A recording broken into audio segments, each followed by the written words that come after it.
can one of these good billionaires come in and just like give Colombia $400 million for the next 4 years or something? Well, I love that you bring that up, Andrew, because I think Colombia could give Colombia $400 million. You want to know why that is? Wealthy donors. Welcome to Millennial, the home of pretend adulting and real talk. I'm Andrew. I'm Laura. And I'm Pamela. And Laura, Pam, you know, in this day and age, you have to take the small wins when you can. And I have to tell you, too, a stranger bought me a drink over the weekend.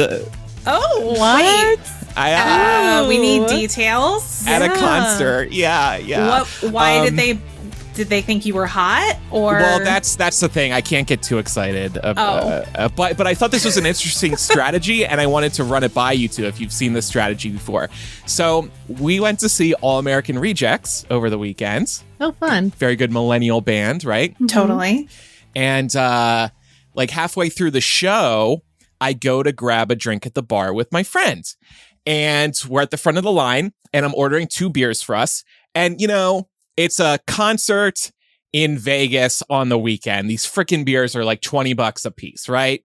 So I ordered the drinks, and then the bartender brings me back to the 2 beers, and he says, "Do you know that woman? Because she's buying you these drinks." And I look, and there's a woman, and she's like smiling and waving, you know, also at the counter right next to us. And I'm like, wait, what? So this hasn't happened for a minute. And I'm like, okay, thank you. And then she pays for them. I'm like, are you sure?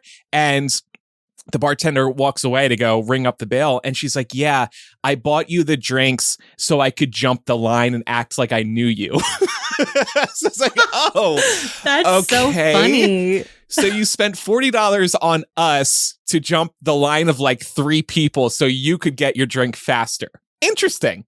But I got a free drink out of it. You know what? I kind of like the energy behind that. It's kind of pay it forward vibes. Like, if I skip the line, I'm going to help somebody else skip the line. Mm-hmm. Have you heard of this strategy before? I mean, it seems smart if you don't want to miss the show. But yeah, I mean, like, definitely, like, if you actually know people, maybe that's where she got inspired. You know, how many times have you been, like, in line, like say you're at like a conference or something and you're in the back of the line and somebody that you know sees you and they're like, I'll just get you. Yeah, that's smart. Yeah. But see, I wouldn't do that for a stranger personally. No, but to this person, I think that Laura's right. It was like, I'm doing something nice. It'll come back to me. And also like, I don't want to wait in this line. So like, was the line very long? It was only like 3 or 4 people deep. That's the other thing. I was like, really? $40 for okay? Maybe she just really wanted to, like, didn't want to wait. Maybe she was hitting on me and just used the line thing as an excuse. I don't know, but it felt good to be hit on by a woman.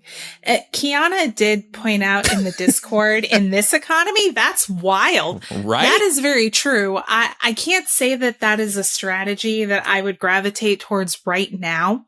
No. But maybe she was, like, on vacation. I feel like tourists doesn't more willing to spend, especially in a place like Vegas. Yeah, true. Yeah. For a minute, I thought you were going to say that she recognized you from the show or something, no. And that she was like, "Oh, I did this just so that I could say hey to you," and I was going to be like, "Oh, that's so sweet." That would have been nice because I was with my friend, so I would have come off as super cool. Like I'm getting recognized in public, and then the listeners are buying me drinks. Yeah, but instead, you didn't get recognized in public. She had ulterior motives. You didn't get to look cool. Yeah, it was very self-serving. That's okay.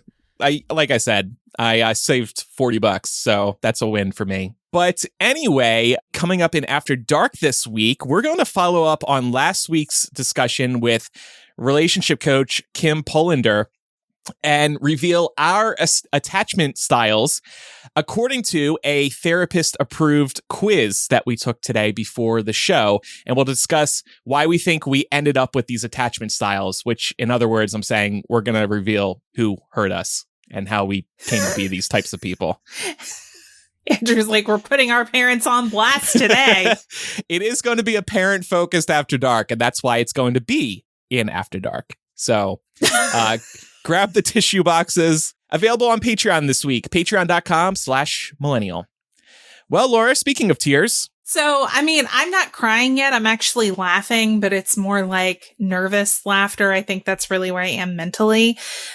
So the big story of the week so far, and I know we're all hearing about it, is that multiple members of Trump's cabinet, including National Security Advisor Mike Waltz, Defense Secretary Pete Hegseth, Secretary of State Marco Rubio, National Intelligence Director Tulsi Gabbard, and VP JD Vance were just casually plotting multiple Yemen bombings on Signal, which is an encrypting texting app that a lot of people inside the Beltway and also a lot of reporters use.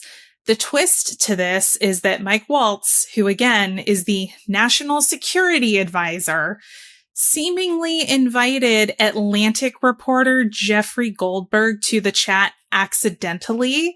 So he was privy to multiple days of Trump's cabinet talking details about these military strikes.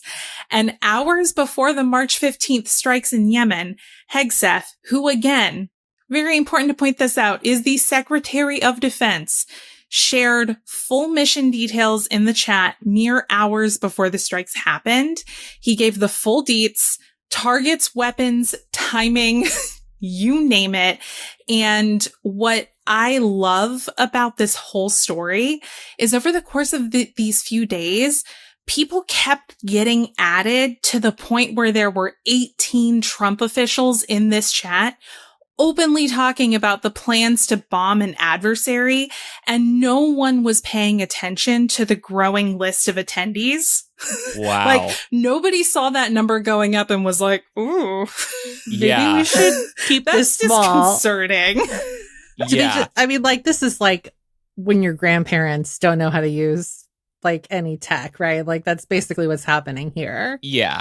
Yeah. And we've all been there, I think. Like, I have 2 Masons in my life. I have legitimately accidentally texted the wrong Mason more than once. 100%. It happens.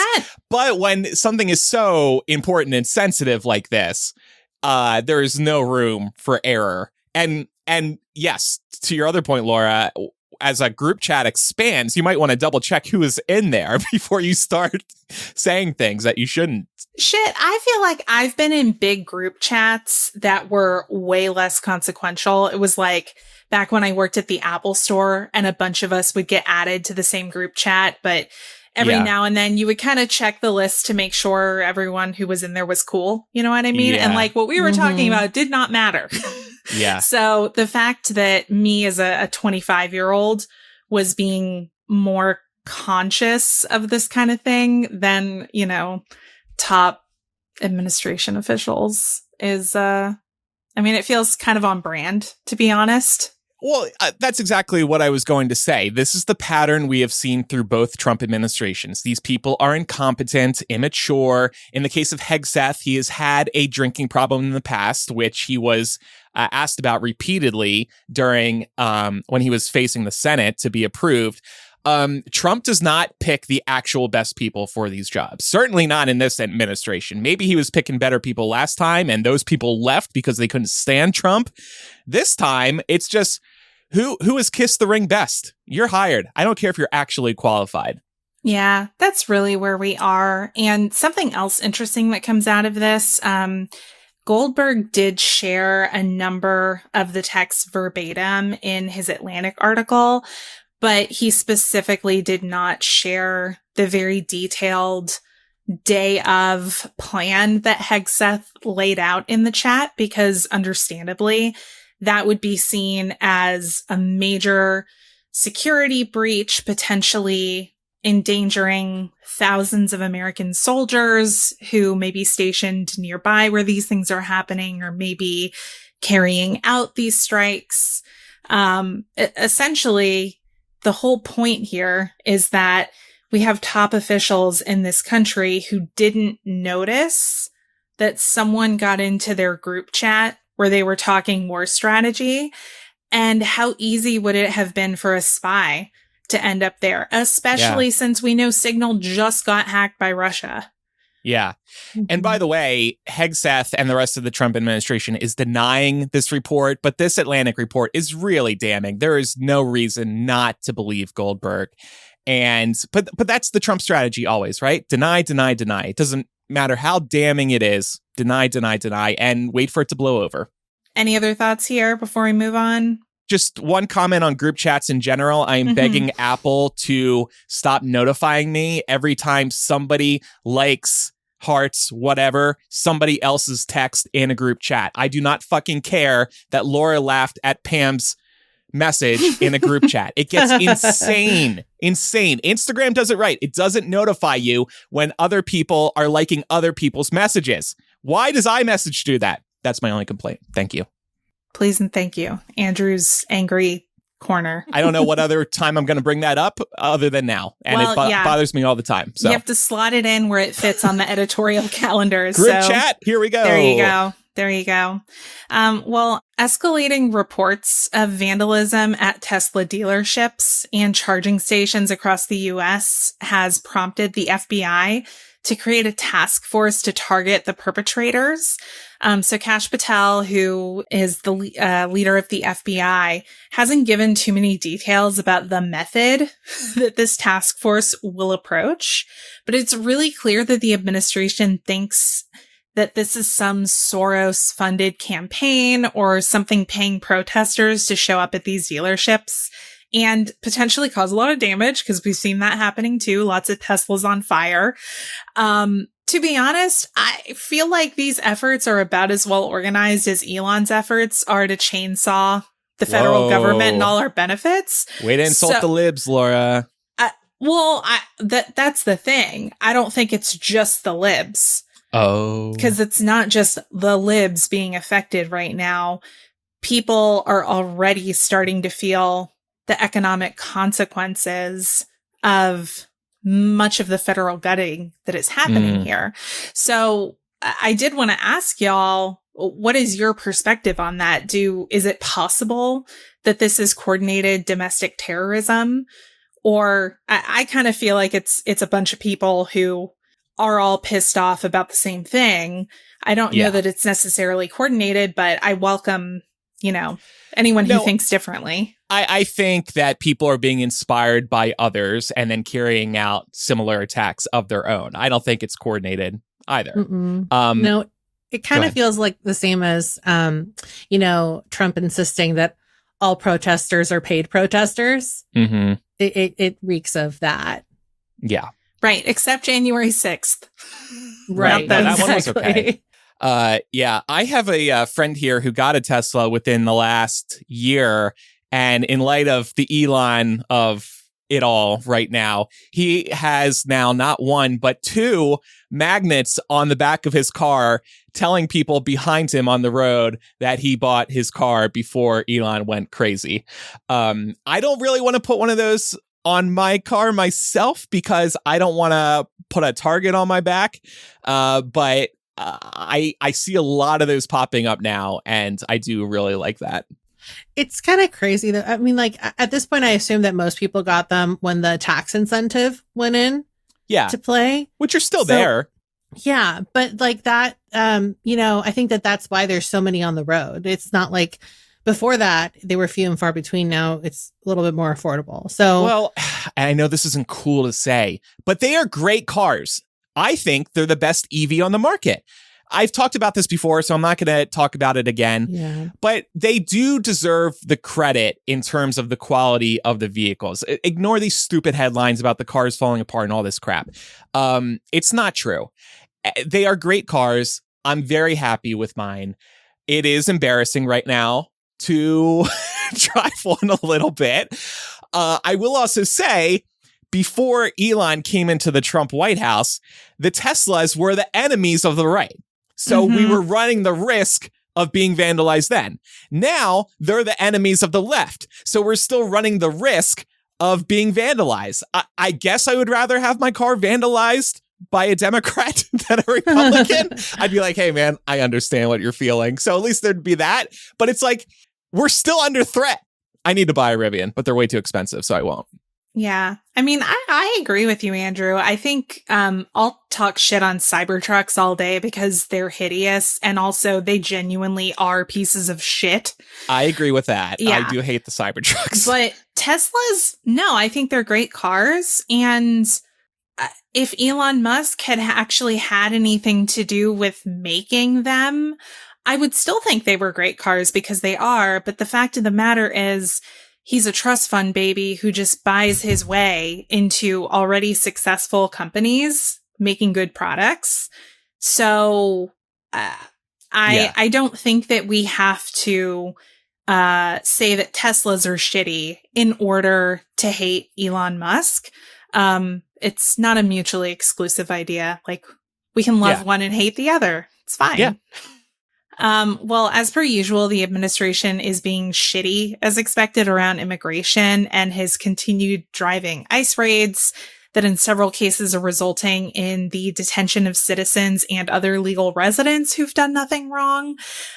They are also trying to use the Alien Enemies Act of 1798 to deport more people, which was last used to justify Japanese internment camps during World War II. But something I want to talk about here that's kind of got some overlap with this issue around immigration and deportations surrounds higher education. Higher education is starting to roll over too.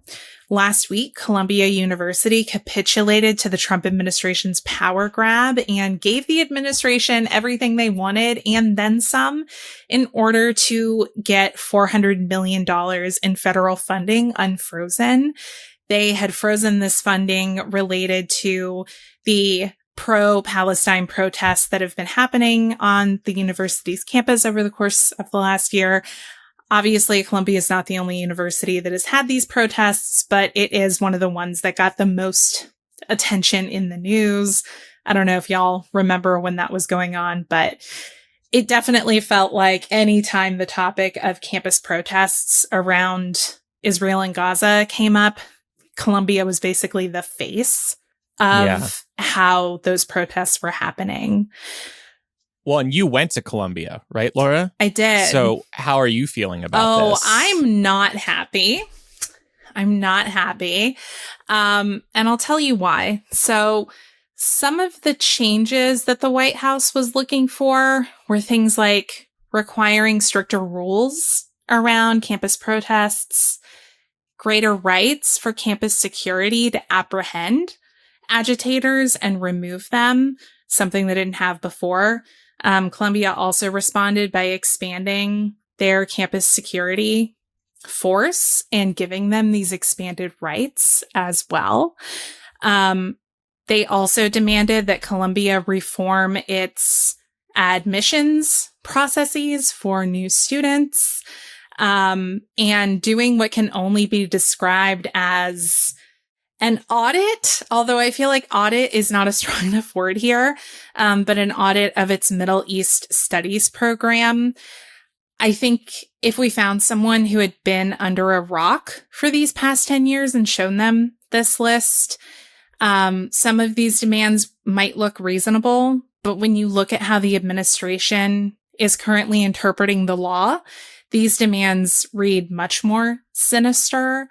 Especially since just a couple of hours before we got on this call, it was reported that the education department sent letters to 60 colleges and universities asking for the names and nationalities of known campus protesters. So it feels really nefarious. I am extremely disappointed in the administration of Columbia University for rolling over so easily. I don't know if y'all saw, I don't do this frequently, but I posted That's why I asked an Instagram you. story. I was like, very well, pissed. Laura's getting vocal. Yeah, well, yeah, I know. And you just mentioned the administration. What sucks here is that students, professors probably feel very differently about this situation. Yes. And they just have to sit back with their arms tied, like their hands tied. They can't do anything about this. I could see why it would be so frustrating. And it's very scary how the Trump administration can hold money over these universities' heads and they will roll over because they want that cash. The $400 million number Is that annual, or how frequently do they get that funding? I believe it's annual. Okay. I would need to check on that, but I think so. But that's my assumption too. The reason I ask is because can one of these good billionaires come in and just like give Colombia $400 million for the next 4 years or something? Well, I love that you bring that up, Andrew, because I think Colombia could give Colombia $400 million. You want to know why that is? Wealthy donors. Yeah. Also, Colombia has an endowment of $14.8 billion fucking dollars. That's billion with a B. Wow. 14.8 billion. You want to know what percentage 400 million makes up of 14.8 billion? It's less than 3%. Wow.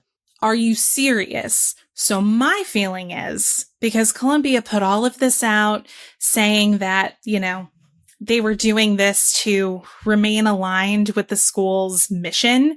And I'm like, what the fuck is the mission? If you're rolling over on demands from a fascist administration that is trying to quiet protected speech happening on college campuses, what is your mission? I want my money back. Yeah. But yeah, it is just absolutely patently absurd. This is, of course, after, there's been a lot of news about Colombia recently, but this is also, after ICE arrested a graduate student from Colombia who came here on a student visa, is a permanent resident, married to an American citizen. He was arrested, and it's being alleged that his actions taking part in protests over the last year were aligned with the Hamas terror group.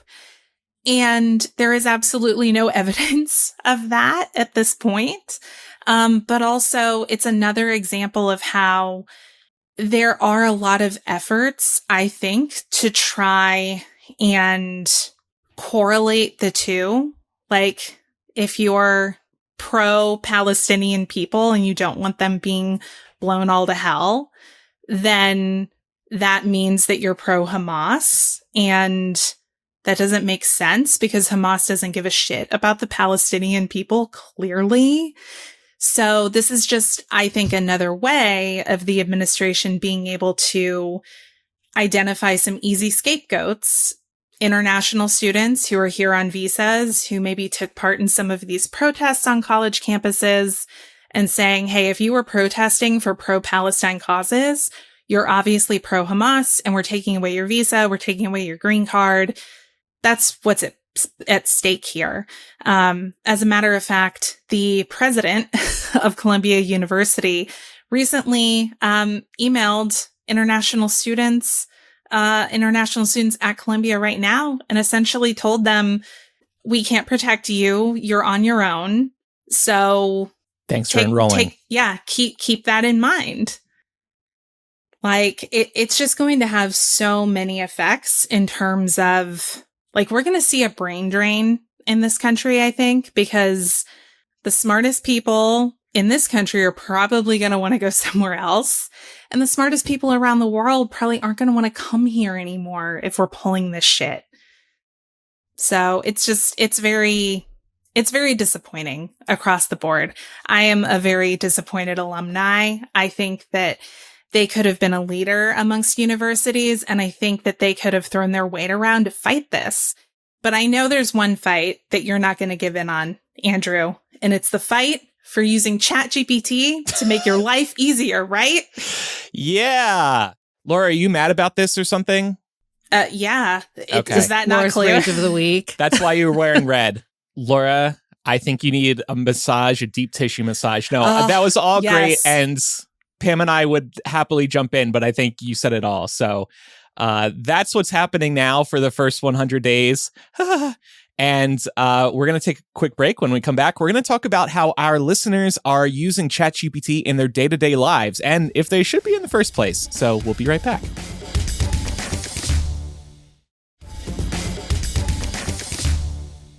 So I've had this idea for a segment on the show for a while now. I listen to tech podcasts, and one of them called Vergecast, they asked their listeners, a very tech-focused audience, how do you use ChatGPT in your everyday life?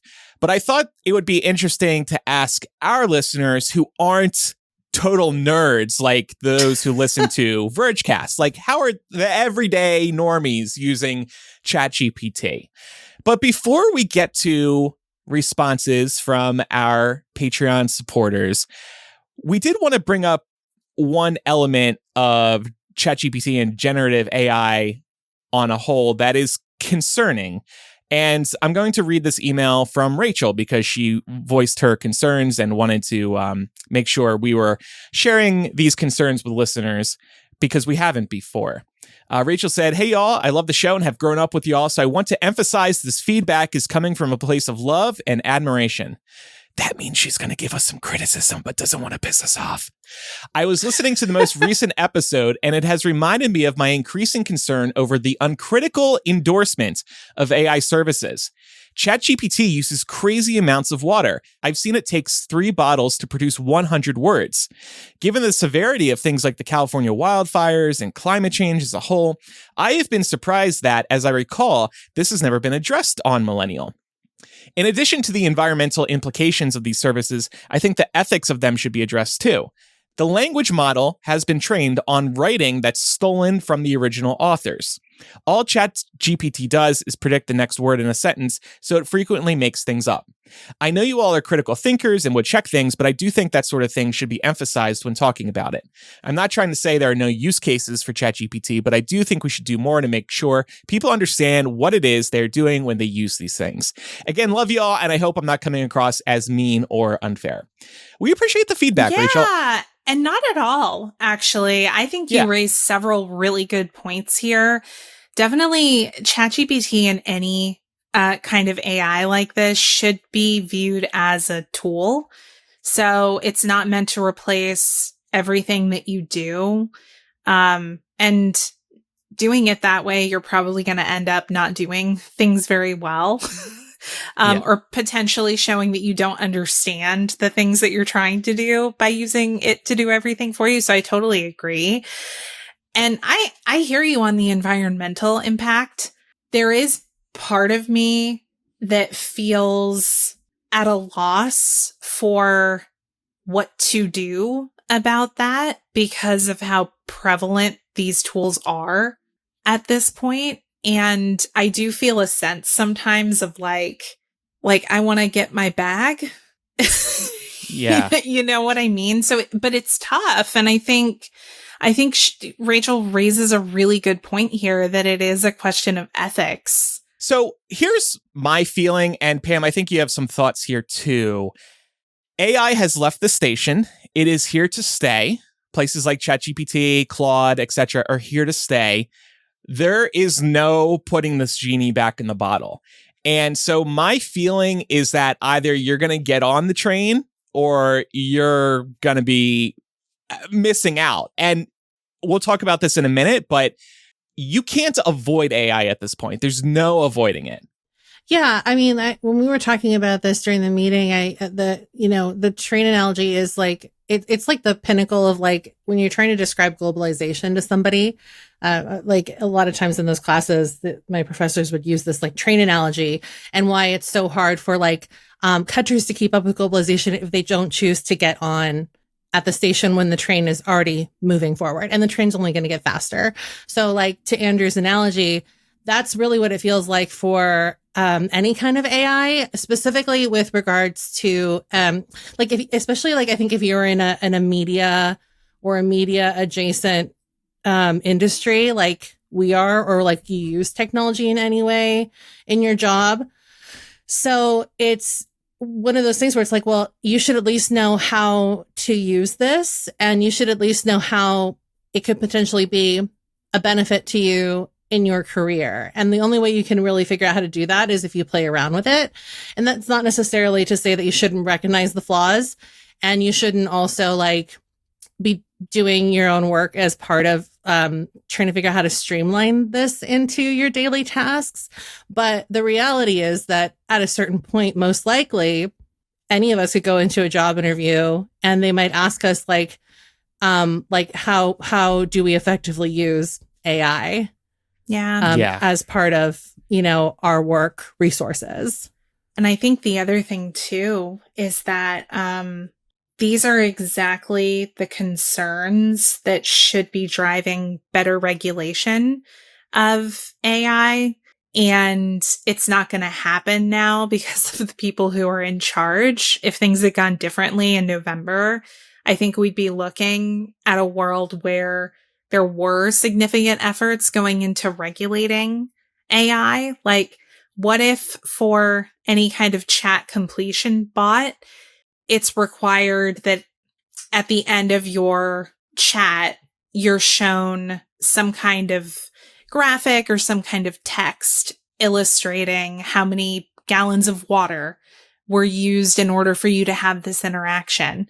Like, not something to block you from using it, but something to raise your awareness of what the cost is. And I think with regulation could come regulation about, like, how can you use this? Right now, it's kind of the Wild West. Mm-hmm. Yeah. You can use it for a lot of things you probably shouldn't be able to use it for. And I'm sure other search engines like Google, for example, were also wasting more resources in the beginning of their inception than they are now. Most tech conglomerates kind of figure out how to offset, or they are maybe working towards being like a net zero company. So it's possible, to your point, once this all gets regulated, that it'll be a non-issue. Yeah. And here's the other issue for me. We're already using AI in our day-to-day lives, whether we want to or not. It is being forced down our throats. Best case in point is Google right now. You go and search for anything on Google, it's going to give you some AI summary of what it thinks you're looking for at the top. That's generative AI. That is using a lot of energy, just like ChatGPT does. The meta apps, Facebook, Instagram, etc., they've got AI baked in at this point, and they're stuffing that down our throats whether we want it or not. There is just no avoiding it at this point. And yes, you could choose not to use ChatGPT and these others, and great. If you don't want to, if you think you can avoid it, if you think it's not going to be helpful in your life, that's fine. Obviously, we've survived as a society for an eternity without AI, and we don't need it now. But it is very helpful, and I think very impressive, and it's just transforming how we work and play and interact with people and get things done. So I do think it has a lot of benefits, and I do think it does have long-term potential. Is it messy and unreliable right now? Hell yeah. When Google rolled out the AI summaries, remember? Oh, yeah. Within the last year, and it was saying, yeah, you could put glue into a pizza, totally fine. Yes, it's a messy rollout. Yes, they're rushing it. We've talked about all that stuff before, so I'm not going to get into it again. But it is here to stay. And my hope is that while it's not energy efficient right now, they are going to improve how much energy it does consume. The other thing is, we have to remember, every time we fire off a text message, we sit here on Riverside and connect, we go on Zoom and we talk with our friends, we go on Skype, RIP, and talk with our friends. This is all using servers somewhere else, not just the power in our home, servers elsewhere. And that takes up a lot of energy too. It's not as much energy as ChatGPT seems to be eating up. We've heard crazy stats about ChatGPT's energy consumption, but everything we do online is eating up energy somewhere else. So it's like, you're doing it anyway. I don't know. All we can do is sit here and hope that they're going to get better with the energy consumption, because again, the train has left the station. Yeah. Yeah, I agree. I feel of two minds on this. I agree with you on all of that, Andrew. I also think it's healthy and good for us to be having conversations like these about the impacts. I think a lot of people just don't know. Yeah. And it might inspire people to, use ChatGPT more responsibly. Yeah. So let's look at how our listeners are using AI in their normal non-tech nerd everyday lives. And I just want to say that some people who responded to the post on our Patreon did focus more on the negatives, including the energy consumption, and that's all totally valid. But to just stay on topic here, we're going to focus on primarily, we'll get into some critiques in a little bit, but primarily how it is helping people, because I think it's interesting to see. And if you do want to see some of those negative critiques, patrons can look at them in the Patreon post. So Heather said, I really don't use it that much, but when I wanted to start an Instagram page for the special needs class that I teach, and I wanted permission to show the students' faces, I had ChatGPT create a permission slip for the parents to sign. Yeah, that's great. That's really clever. Yeah, it is good with coming up with letters. I've actually used it to draft a couple of letters myself. Hannah says, I pretty much only use ChatGPT for coding at work. I'm a PhD student, so I use it to help with my data analysis and understanding/fixing errors in my code, but it definitely makes mistakes and sends you in circles sometimes, so you do have to know how to use the outputs correctly. I also sometimes use it to help me write things in German. I try to avoid AI for things where it feels unnecessary or like overkill because of the environmental impacts. I have an Android phone and I'm annoyed Gemini is the default now for anything you ask Google Assistant because I don't need to use the extra power when all I ask it to do is basic requests. Mm-hmm. So yeah, a couple of good examples there of like how it's helpful, but on the other hand, how maybe not needed in every single space, you know? Yeah. Monica says, ChatGPT or ChattyG, as it's affectionately known in our office, can be pretty helpful in speeding up some of my tasks and helping me brainstorm. I create educational resources for teachers, so I'm often asking questions for requests, such as lists of words that start with a short O sound, nouns with one syllable, etc.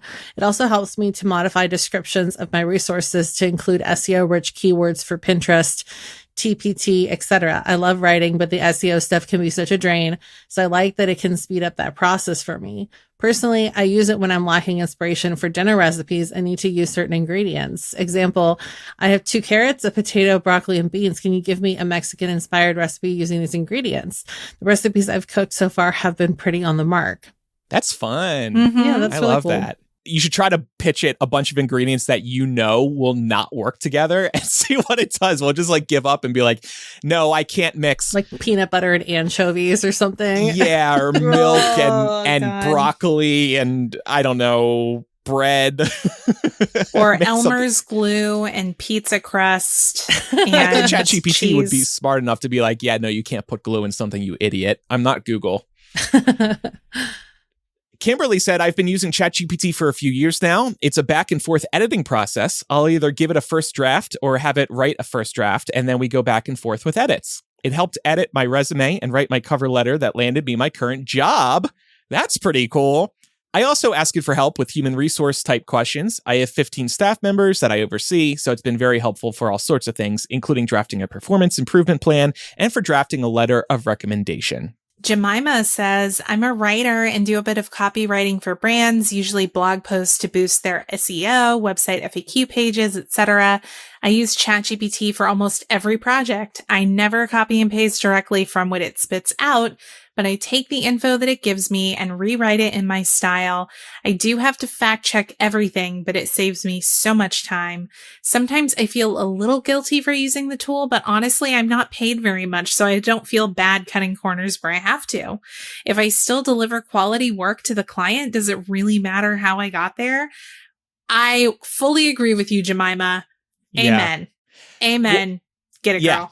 This is a cool I love this observation because if you're being paid less, this means you should be spending less time with these gigs because you're being paid less. If you're getting paid way more than you are, double, triple, whatever, then yeah, you should probably not use ChatGPT, or maybe you still should if it's good enough. But I think, yeah, get ahead how you can. Cut those corners.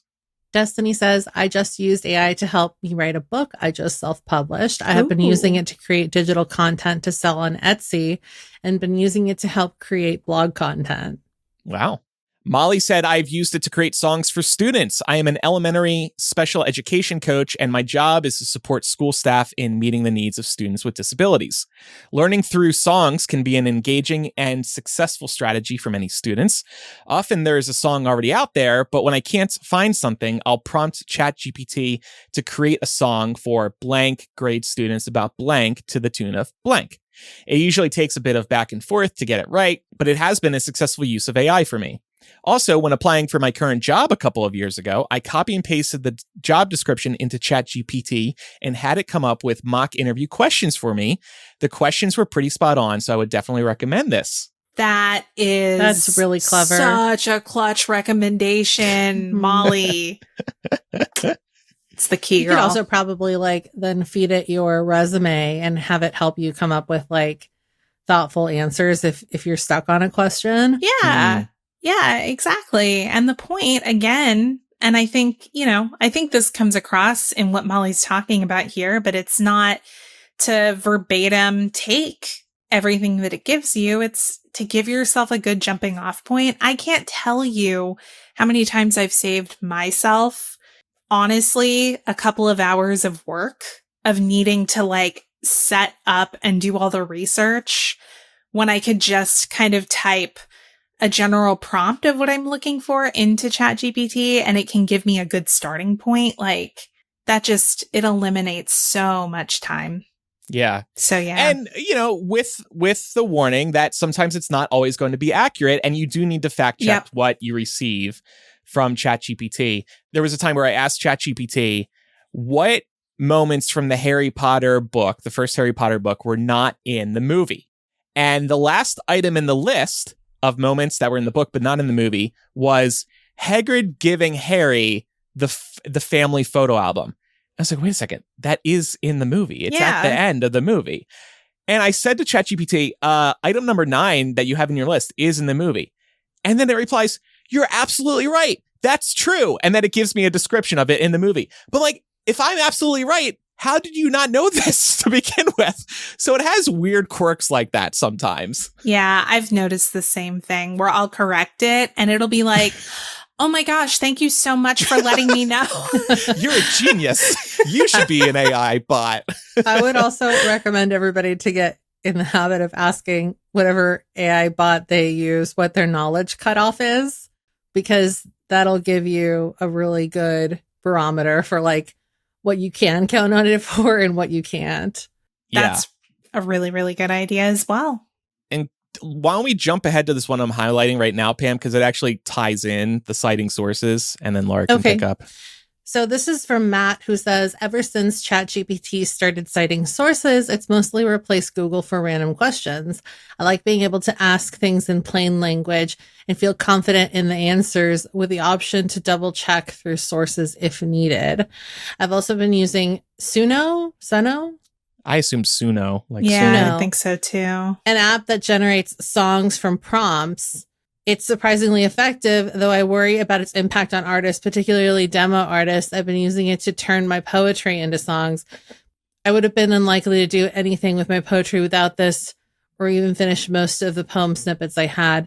Yeah, the song stuff is tough because all AI is trained from existing material. And I think the last time we talked about similar software, which to be fair was maybe late last year, it still was not sophisticated enough to not pull plagiarized bits basically from other songs, but maybe it's better now.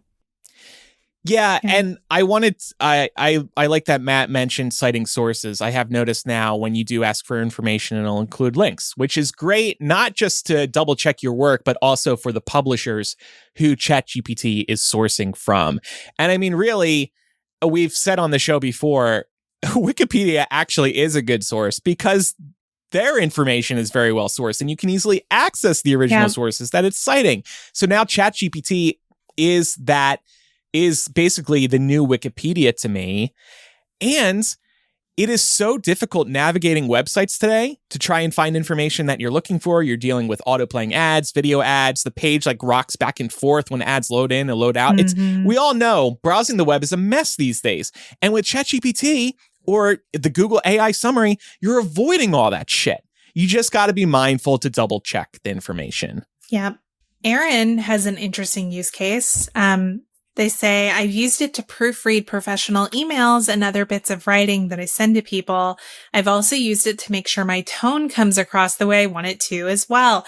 I've totally done this as well, Erin. They go on to say, I also used it to help me plan my honeymoon. I can ask it to plan me a 5-day trip in any location, and it gives me an idea of different activities to try.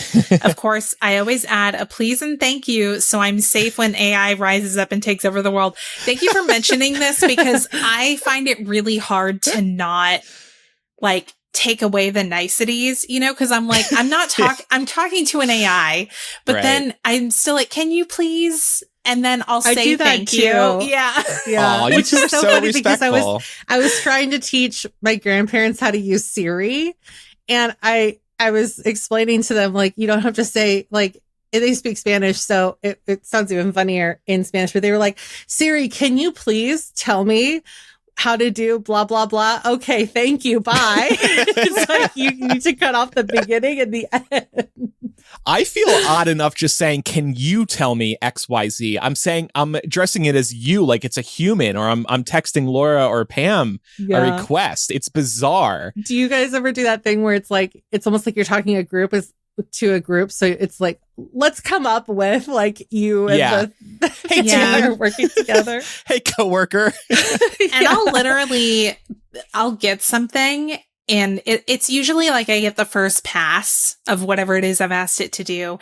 And it's usually not exactly what I want. So I'll put in some tips to kind of refine it to get it a little bit closer to what I want it to be.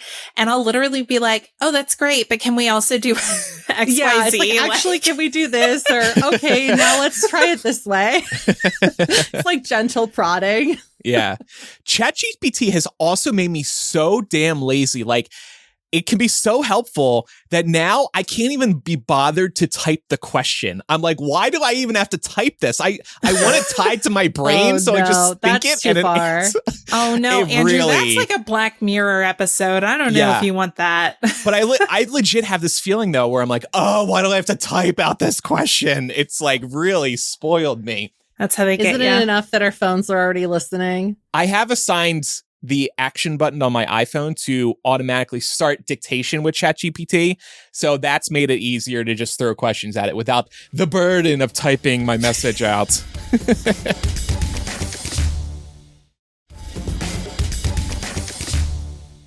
Alyssa said, as a speech pathologist, I use ChatGPT to create reading passages for my students. I can tell it the subject matter, how long I want it to be, and to include reading comprehension or vocabulary questions. I can also use it to create word lists for articulation practice for students working on speech sound production. Yep. Great call out. Chelsea said, I have environmental concerns too, but I still use ChatGPT occasionally. I like to write longer form posts on social media about my experiences as a trans person, or about politics and religion, or wherever else will use ChatGPT after I've written them for feedback, mostly on my rhetoric. I don't like using words and sentences that it gives me, and I usually won't take its grammar or sentence structure suggestions, but it helps me to know whether my focus is good, whether I'm being unkind or cruel when talking politics, and whether I need to rephrase or rearrange something myself, etc. I've also used it to help outline a meal planning strategy while going through a workout routine to make sure I'm getting enough calories every day. And as someone who crochets, I've used it to help outline projects when it comes to color, repetition, and uniqueness. That is so cool. I love the idea of using it for meal prepping.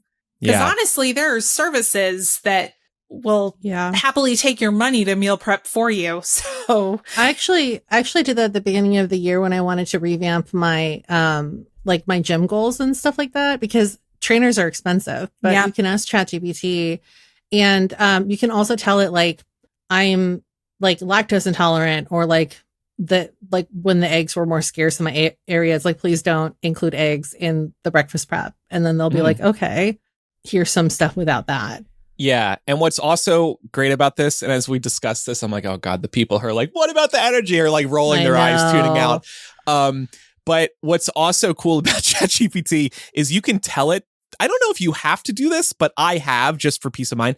And then it'll tell me memory updated every time I send a new message. You can tell it to remember everything that you're sharing so that like if you went back to ChatGPT a year from now, it could remember everything you've shared with it previously. So like you could kind of build a brain within it that tailored to you, which is cool.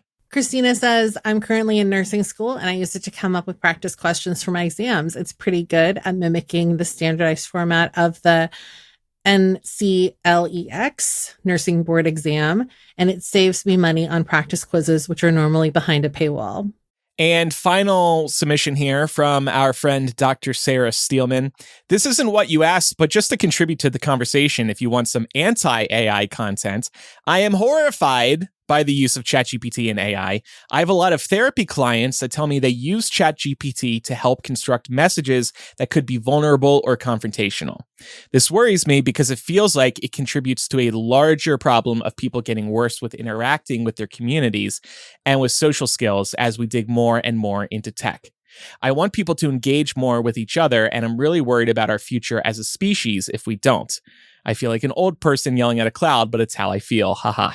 No, I think you have a good point. I mean, it's no secret that in a post-COVID world, social interaction has gotten a lot harder for a lot of reasons. And I think particularly we're seeing this with kids who, were school age during the pandemic and had to be home and doing classes online the entire time. I think that it could be a problem if people don't feel like they have access to therapeutic tools. I could see them turning to ChatGPT as an alternative because at least it's free. Yeah. But yeah, ChatGPT is not a therapy tool. I don't think it should be used that way either. And I really feel like this is another area where AI needs to be regulated, right? Like, it should be programmed to not discuss certain things or to direct you to help if you're asking it questions that are not appropriate for it to answer. But is ChatGPT really any different than asking these questions on Reddit? Like going on Google and saying, how can I confront my parent about this Reddit and see what people on Reddit say, Like where there's a will, there's a way. Yeah, I guess at that point, you're at least still you're hearing from people about genuine experiences and not something that's just sort of scraped the web to compile people's genuine experiences and maybe not do it in a helpful way. I understand Sarah's concern here. I do too. And it actually surprises me that she's hearing this from her clients. People who aren't in therapy, I could definitely understand doing this because like you mentioned, Laura, not everybody can afford therapy, so maybe they're looking for a free option. But if you have a therapist and you're still going to ChatGPT for help, that's interesting. That said, I have seen a lot of stories, and clearly Sarah is too, that people are using ChatGPT to help figure out how to convey emotions that they are feeling, and they just do not know how to do it without some sort of outside help. And I will say, I have tinkered with ChatGPT in terms of being a source of help on personal issues. I have a therapist, so I'm allowed to say this, I think. But I think if you were to take some of the personal drama that we have shared in After Dark, as an example, and throw some of this stuff at ChatGPT and ask, what do you think I should do? How do you think we should handle this? Whatever. I think you would find some of the solutions and the questions it's asking back to you pretty helpful or similar to what you would receive from a human. I'm not saying this is a replacement for therapy, but I'm saying it is interesting to bounce ideas off of. Yeah, I think it's just difficult because there's a lot of gray area. I think my instinct is to say ChatGPT is not a therapy tool, but at what point would it be used as a therapy tool? Like, what is a bridge too far, right? Yeah. Like, what's the limit on the types of questions people can ask before they're officially in, like, you need to be in a therapist's office territory? That's tough. It's going to depend from person to person. Yeah. It's also kind of just similar to how there's like social media therapy, and then there's like regular therapy. We've talked before about therapy speak and stuff, and who's to say it's not just helping you enable bad behavior, because that's the whole thing about a therapist, is like a therapist can kind of like steer you away, right? Mm-hmm. So ChatGPT is just going to be like, oh, this is what you want to do. Okay, that's fine. It's not going to sit there and be like, hold on a minute, you know? Right. Like, maybe you're actually in the wrong here. Yeah. Yeah. It can push back. I have tried to test this because I have also noticed that it has a tendency to yes and you, meaning it will try to be agreeable with you if it can work that out. But I have also tried asking it things that it shouldn't agree with me on, and it doesn't agree with me on these things for reasons XYZ that it'll share. So I have noticed a tendency for it to agree with you, but it will push back, I think, at least in some instances that I've been seeing. So yeah, don't use it for therapy, but I've been surprised by the thoughtfulness. And I'm sure listeners are going to have some disagreements with that. So. I mean, that's fine. Honestly, I think that this conversation, like most conversations, is very nuanced. And I don't agree with taking a completely black and white perspective on it, because I think there are benefits. I think there are cons. Yeah. I think both can exist. And really, my feeling is like, well, if we had regulation, we maybe wouldn't have some of these concerns, but we're not going to get it. So It's the Wild West, man.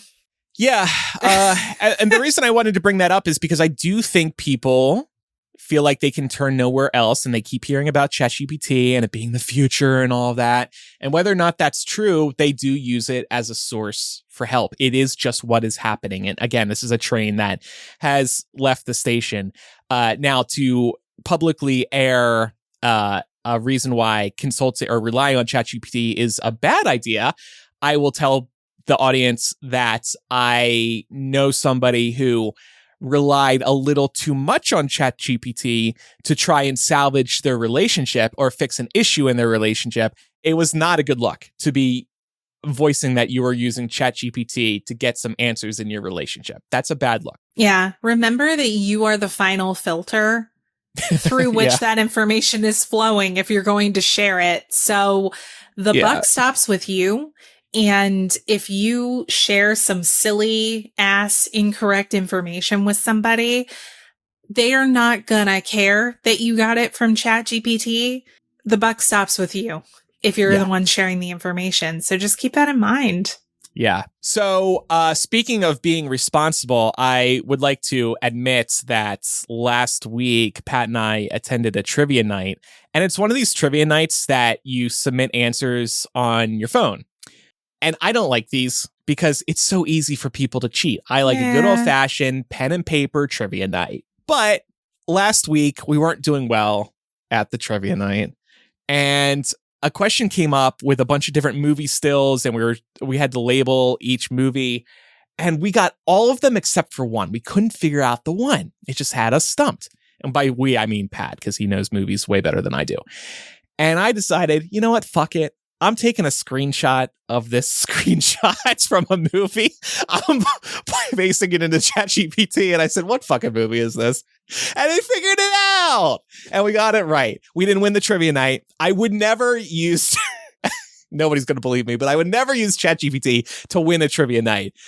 But I decided to test it this one time, and it helped and got the question right. It was cool.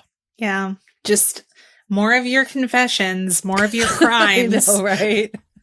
Anyway, I've now been banned from all trivia nights for the rest of my life. So Pam did mention earlier working with ChatGPT to come up with new workout routines. Was that right, Pam? Yeah. We were going to talk about our own gym habits and feeling comfortable about going to the gym, because we know it can be a concern for people.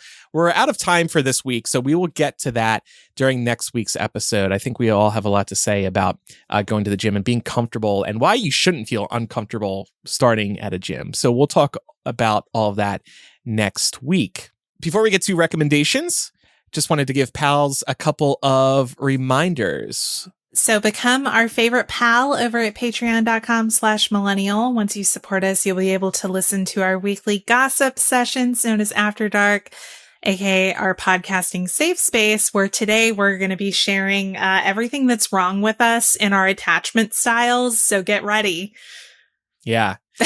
By becoming a patron, you'll also be able to hang out with us on Zoom. You'll get ad-free episodes of the show. You can hear old episodes of Smart Mouths through the Smart Mouths archive.